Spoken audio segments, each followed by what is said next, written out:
સુરતના પાંડેસરા ખાતે રહેતો 6 વર્ષનો બાળક સિક્કો ગળી જતા સુરત સિવિલમાં ખસેડાયો હતો.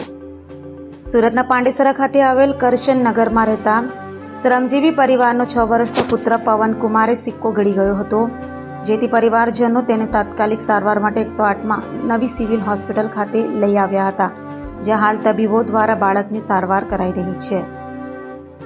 आपका नाम क्या है? संगीता संगीता देवी। ये लड़के का नाम क्या है? पवन कुमार। कहाँ पे रहने का? वहाँ रहते हैं, अभी नहीं जानते उतना।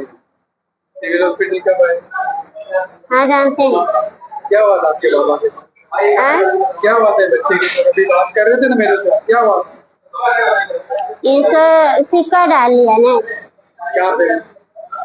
ना आया इसकी उम्र कितने साल की है? 6 साल। कैसे डाल दिया? क्या करता था? मोबाइल देख रहा था, फिर इसमें पैसा मुंह में रखने था, वो जैसे जैसे अपना अंदर चला गया। अभी आप सिविल हॉस्पिटल में? हाँ, डॉक्टर ढूंढे गया, बोला सिविल ले जाओ, हमसे नहीं होगा। आपका नाम क्या है? संगीता देवी।